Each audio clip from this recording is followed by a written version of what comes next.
Hello everyone, Danny here today to talk to you about the latest book in a favorite series of mine.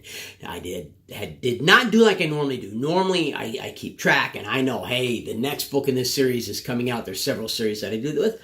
I haven't checked in a while. And a listener who listened to my video of the last book in this series, contacted me and said, hey, did you realize book number 5 is out? I was like, no, I didn't. So I had to go in, I had to get the book, had to immediately listen to it once I was done with the other book and just throw it in there because I love this series. This book threw quite a bit of twist into the series. And as the book progressed, there were parts where I wasn't sure what direction the author was going to take it and take the series, and I wasn't sure I was going to like all of the changes coming down the pike. By the end of the book, I was perfectly happy with the job that the author did. Now, the book I'm talking about is called Deadly Assessments. The author is one of my favorite authors, Drew Hayes, stuck with the same narrator that he's used for the entire series, Kirby Heyborne. Excellent choice for a narrator.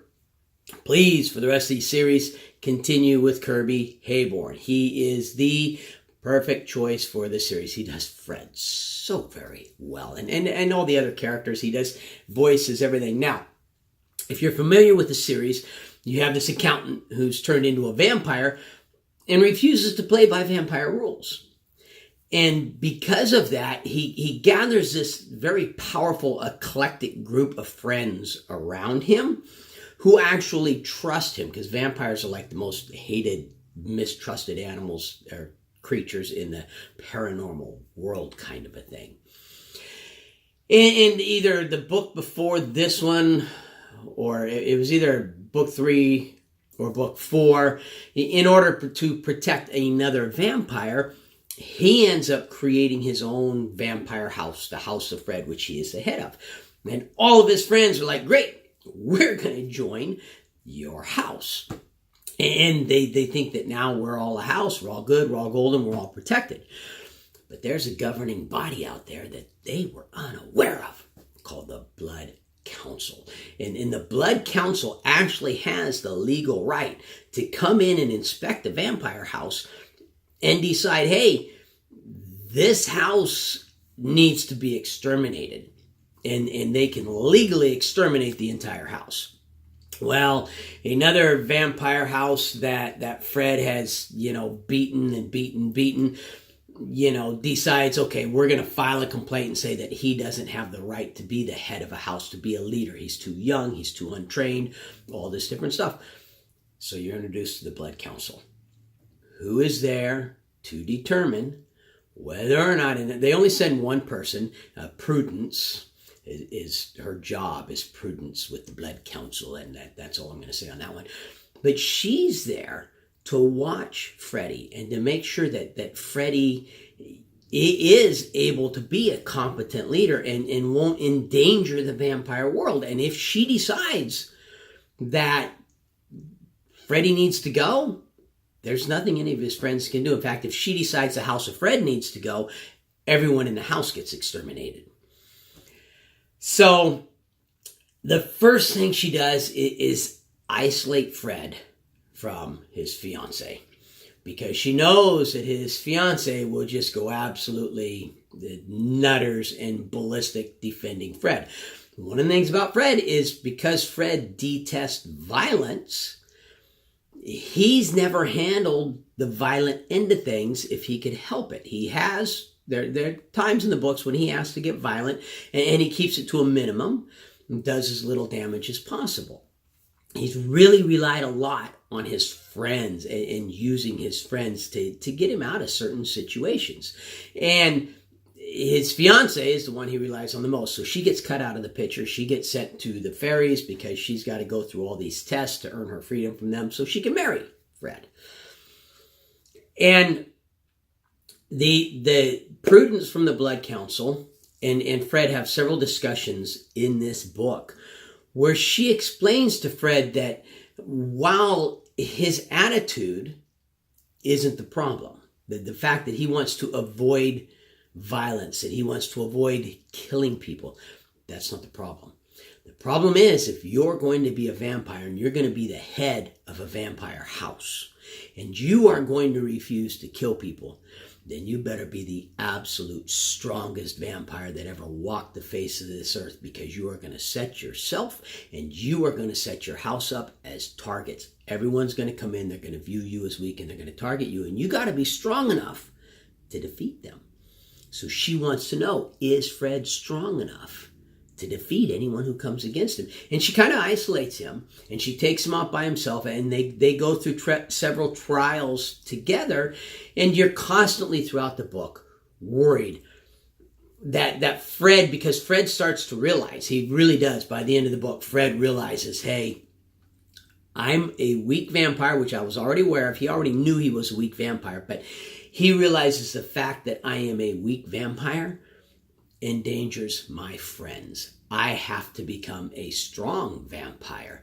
So as a listener who really loves the character of Fred, you're like, is he going to change and start to become like this bloodthirsty vampire? I mean, of course he's bloodthirsty, he's a vampire, but you know what I mean, this violent, heartless vampire? Or is he going to find a way to become stronger and still remain Fred?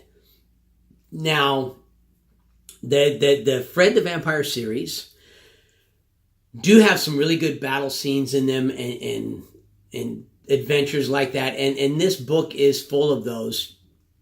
I have not found until this book them to ever have a scene or a storyline that really kept me on the edge of my seat. Most of the Fred the Vampire series are more of a laid back, listen, laugh, chuckle, relax, just have fun listening to the book kind of a series. And this one was like that. But it also had a little bit more of a thriller added in. It had a little bit more of drama added in. The final battle actually did have me sitting forward going, what's going to happen now? Where's this? Okay, now all kinds of stuff is going on. How is Fred going to handle this? And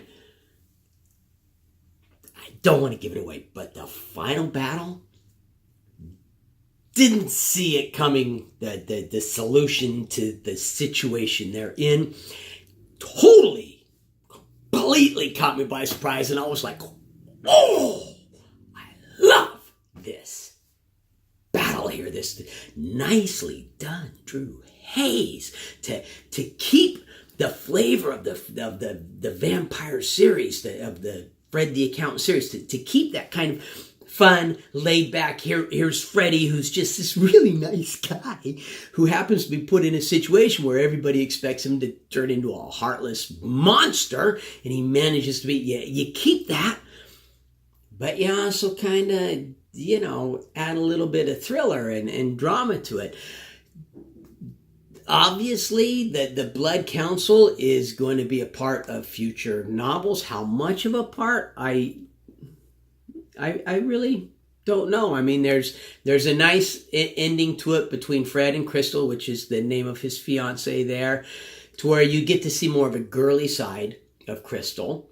And that was really, really nice. I won't give away how it happens, but, Crystal, while she's always been extremely feminine, she's been more of the Xena the warrior princess kind of, feminine, not the girly excitable kind of feminine. And you get to see that girly excitable side of her at the end of the book, which is, really nice. It has all of your expected normal characters in it. Like I said, you get introduced to the Blood Council, which is a new line. It is probably my favorite out of the 5 books so far. But I think it's my favorite out of the 5 books so far. If you like the series, you will not be disappointed by this book. That said, if you like this video, please hit the like button. If you like my channel, subscribe. turn on notifications. Questions, comments, feedback, book requests. You want to do like the listener who, thank you very much. Thank you. Let me know that this book is out. Let me know something is out. I will get right to it, I promise. Other than that, though, no matter what else you do today, I want you to make sure that today you listen to at least one really good book.